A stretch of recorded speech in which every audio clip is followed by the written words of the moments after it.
마태복음 우리가 다 같이 24장을 함께 분석했습니다.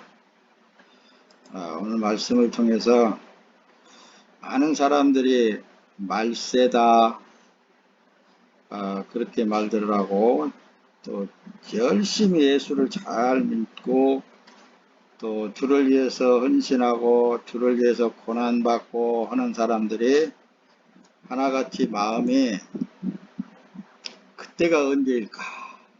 그렇게 그때가 언제일까? 다시 말하면 다시 오심하고 약속하신 예수님의 오실 때가 언제일까? 그게 기다려지는 삶을 살 때 많이 궁금해한 사람들이 많이 있습니다. 그러나 성경을 통해서 하나님의 뜻도 말씀을 통해서 이 말씀을 잘 알지 못하면 이 시대에 많은 사람들에게 미혹당해서 곁길로 나갈 수가 있습니다. 그래서 늘상 몇 년에 한 번씩은 이렇게 마지막 때에 대해서 여러분들에게 함께 은혜를 나누고 있습니다. 보면은 오늘 본문 내용 속에 있습니다. 천지는 없어지겠으나 내 말은 없어지지 아니하리라. 그러나 그 날과 그때는 아무도 못 오나니 하늘의 천사들도 아들도 모르고 오직 아버지만 아시느니라 그랬습니다. 성부와 성자와 성령 하나님이 계시는데 아버지 하나님만 아시는 그럴 날 그때 그러면은 우리가 마지막 날 마지막 때가 언제부터인가 우리가 조금 궁금해할 필요성이 있어서 말씀을 잘 찾아보면은 그렇습니다. 이 세상 끝이 언제 올 것인가? 끝이 어느 때부터서 언제까지인가? 이걸 우리가 말씀을 통해서 잘 담아두면은 여러분들에게 유익이 될 줄로 믿습니다. 천지 만물을 하나님께서 창조하신데 천문학자들이라든가 이 학자들이 뭐 수만 년이니 막 그렇게들 계산도 하고 그렇습니다. 그러나 그날은 그 어떤 기한 이것은 우리 피조물로서는 측량할 길이 없습니다. 그걸 측량한다라는 그 자체가 어리석음에 빠져들 수 있단 말입니다. 그런데 세상 끝이 언제인가라고 했을 때 처음 시작할 때는 하나님께서 천지 만물을 말씀으로 창조하셨습니다.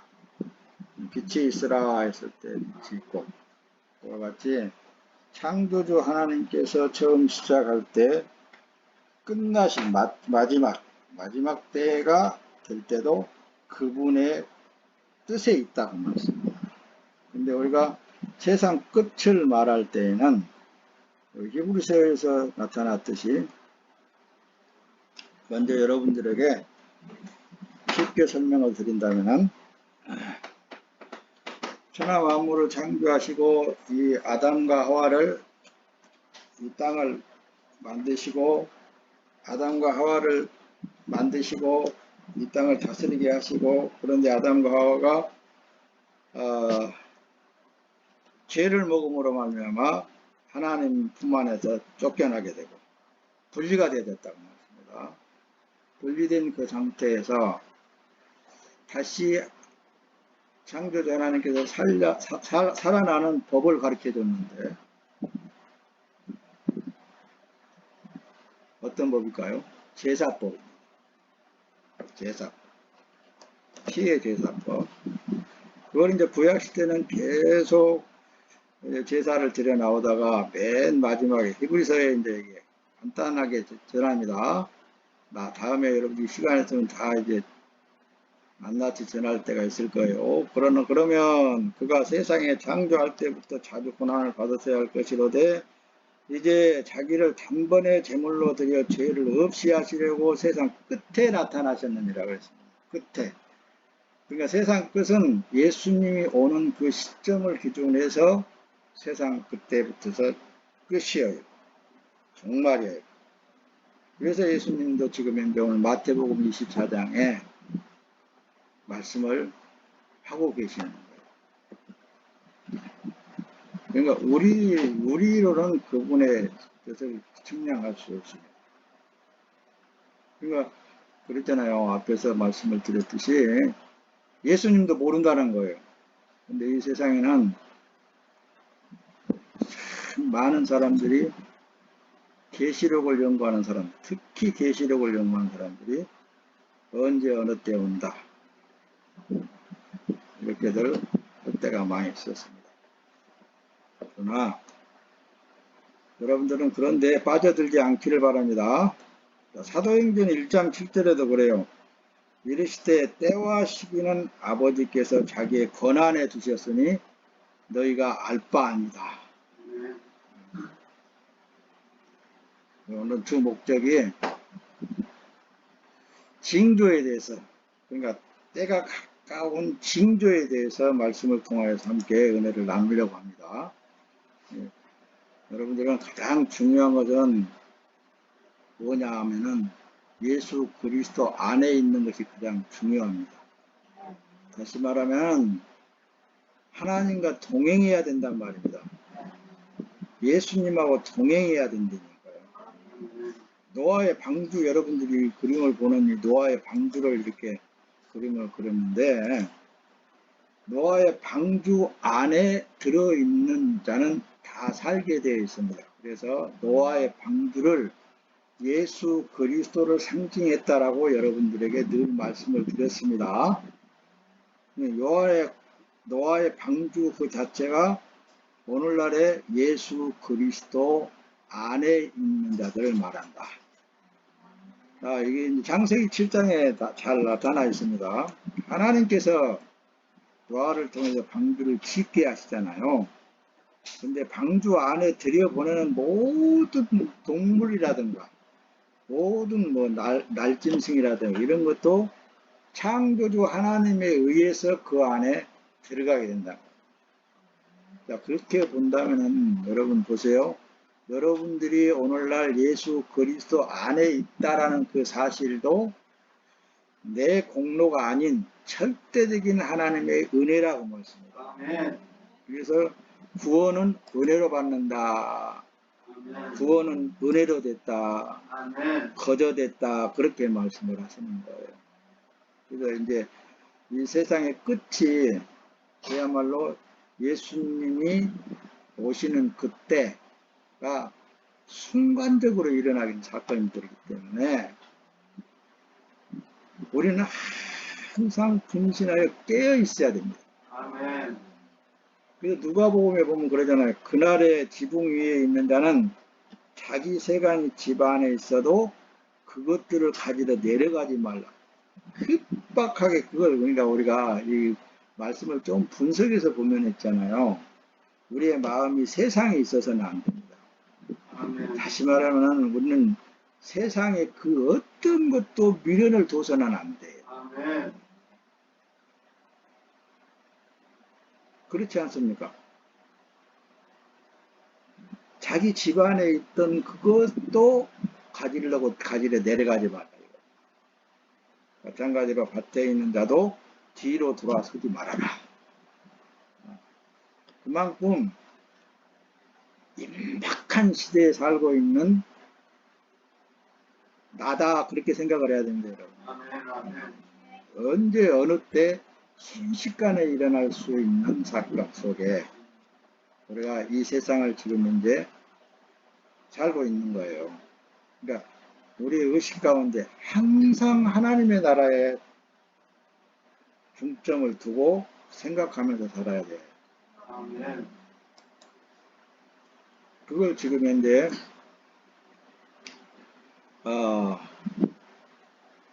노새 아내를 기억하라, 그렇게 해도 이제 32절에는 그럽니다. 누가복음 17장 32절에는 노새 아내가 어땠어요? 소돔성에서 나오면서 뒤를 돌아보므로 소금기둥이 됐다는 거예요. 소금기둥이. 그래서 롯의 아내를 기억하라. 우리의 소망은 하늘나라에 있습니다. 하늘나라. 이 세상에 두지 마세요. 이 세상에 그 어떤 것도 미련을 가지면 안 돼요. 이 종말에 있어서 말할 때는 그래요. 각 개인의 늘 이 종말에 대해서 말씀드릴 때마다 여러분들한테 드렸던 것 같은데, 각 개인의 종말은 항상 있어요. 다 누구나 다 할 것도 틀려.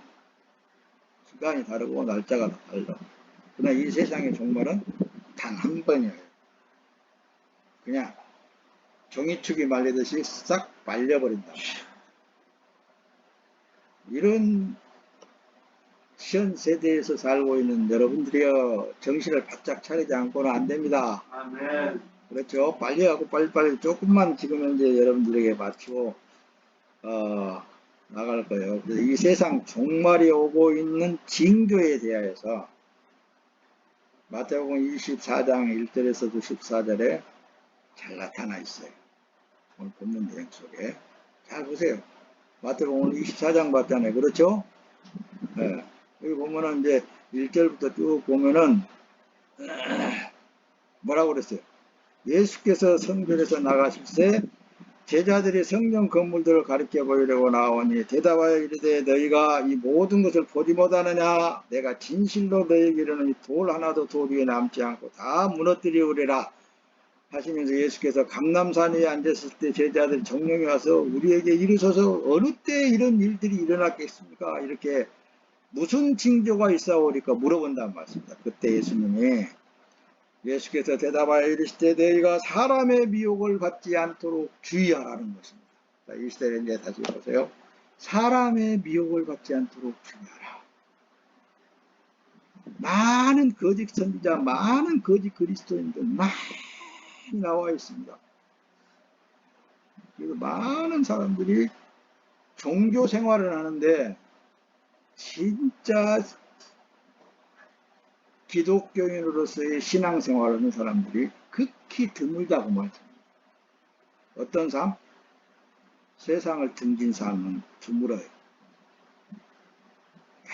이 세상을 미련을 두고 이 세상에서 뭔가를 또 미뤄보겠다라는 그런 마음들이 있는데 복음에는 그렇지 않습니다. 시급해요. 시급하단 말씀입니다. 너무 이건 내가 이 소리를 안 하면은 이 복음을 안 전하면은 저 사람이 죽어간다. 저 사람이 멸망받는다.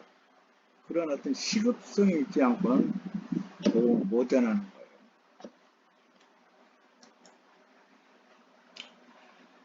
그래서 거짓 선자들이 일어나 미혹해 하겠다고 그렇게 지금 현재 말씀하고 있죠.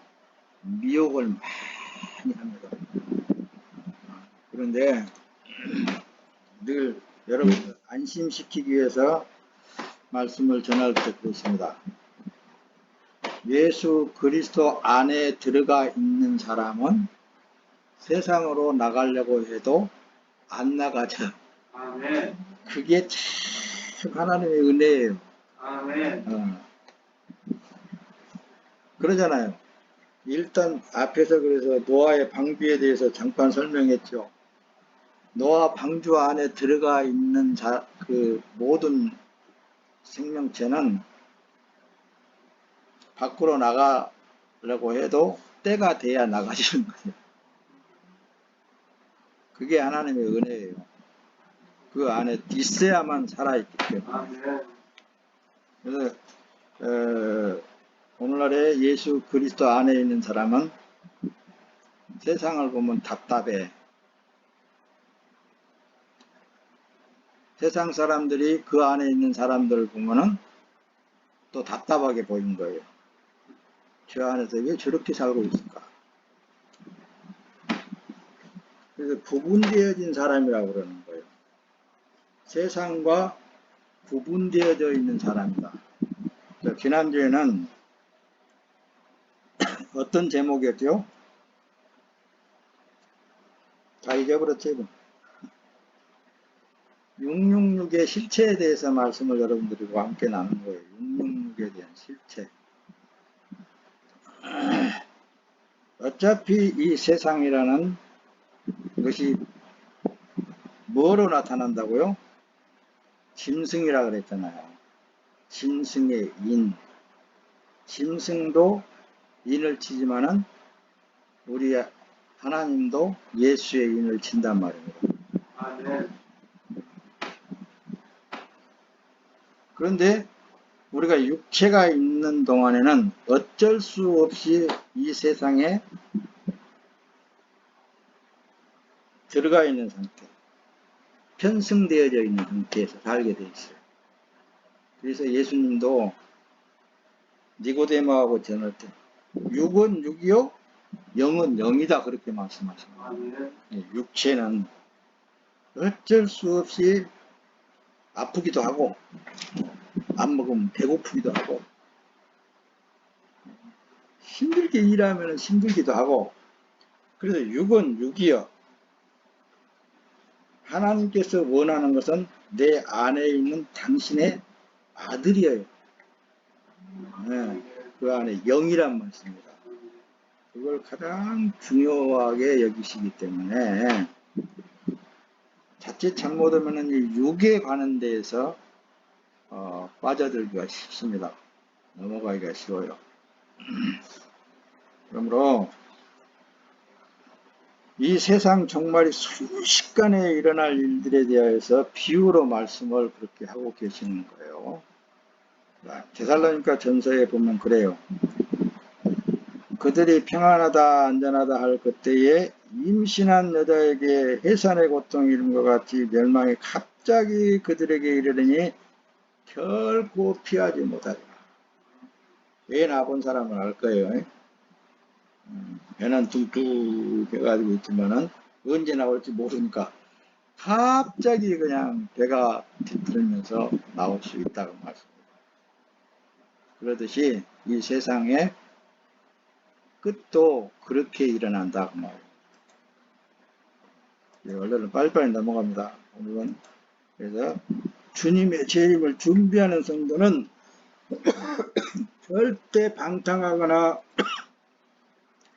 육신의 일을 도모해서는 절대로 안 된단 말입니다. 로마서 13장 13절에서 14절 잘 들여다보세요. 오직 깨어 준비함이 있어야 된다고 말입니다. 아멘. 지금까지 그분의 인도하심을 받는 사랑하는 성도 여러분, 잠깐이라고 생각을 해야 됩니다. 이 땅에 거하는 삶. 그럼 우리가 스스로 긴장하면서 주님이 이 밤이라도 오실는지 내일이라도 오실는지 우리는 알 수 없으니까 기다려야 된단 말입니다. 그래서 노아의 홍수의 예를 자꾸 우리에게 말씀을 하시는 거야. 홍수 전에 노아가 방주에 들어가던 날까지 사람들이 먹고 마시고 장가들고 시집가고 있으면서 홍수가 나서 저희를 다 멸하기까지 알지를 못했던 거예요. 인자의 임함도 그런다고 말씀해요. 예수님이 임할 때도 그때와 똑같은 그런 현상이 있을 것이다 라는 것을 징조를 통해서 미리 말씀해 주시는 거예요. 뒤로 넘어갑니다. 말씀을 잘 쳐다보면서 더 확실하게 짚고 넘어가야 되는데 이 정도만 해도 여러분들 잘 알 줄로 믿습니다. 그러므로 너희도 준비하고 있어라. 그러므로 너희도 준비하고 있어라. 언제부터요? 예수님이 오신 그때부터서 제자들에게 그 당대의 예수님이 그러므로 너희가 깨어 있어라. 그러므로 나를 다시 영접할 준비가 되어 있어라. 이렇게 아주 급박한 상황 속에 말씀해 주시는 거예요. 그날과 그 시를 네가 알지 못하지 않느냐. 그러니까 깨어 있어야 된다. 준비하고 깨어있어라 순식간에 일어날 사건이기 때문에 그렇게 말씀을 하고 계십니다. 사랑하는 성도 여러분, 급박한 상황 속에서 여러분들의 삶을 살고 있습니다. 세상에 지난번에도 계시록을 통해서 조금 언급해 뒀듯이 분명코 이 코로나가 끝나게 되면은 종기 같은 것이 나올 것이다. 근데 또 사모님 그 뒤에는 뭘 나와요? 그래도 틀림없이 아마도 재난이 극심하게 일어날 것이다. 거기까지는 그 징조에 대해서는 성경을 통해서 보면은 그렇게 되어 있습니다.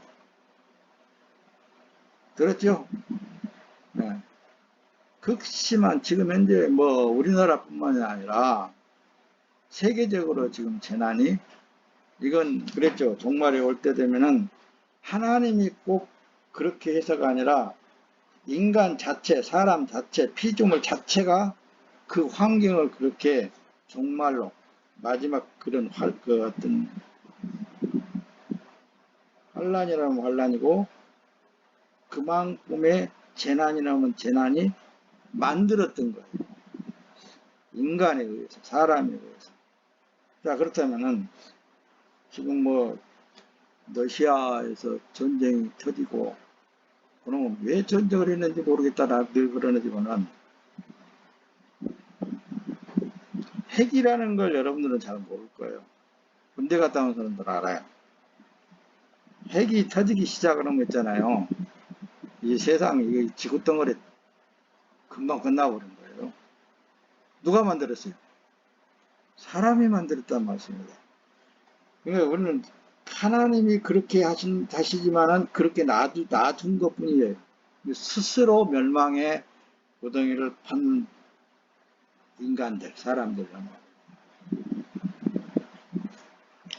그러므로, 자, 이제 말씀을 마쳤습니다. 높아시면서 한 말씀 드린다면, 우리 크리스찬은 구원의 방주가 되신 예수 그리스도 안에서 세상을 바라보지 말아야 됩니다.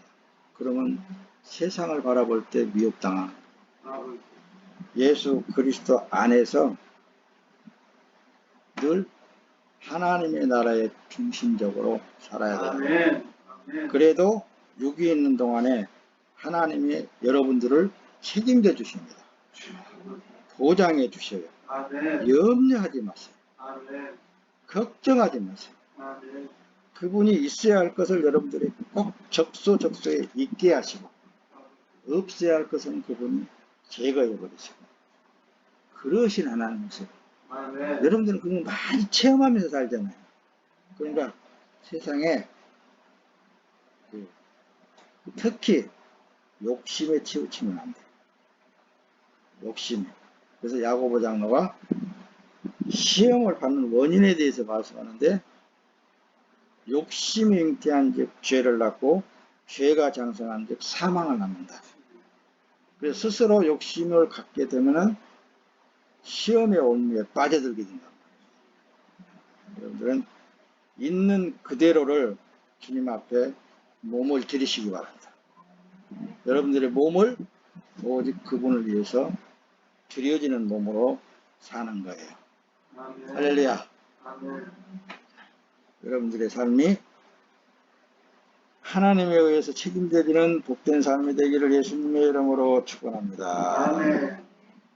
찬송한다 합시다.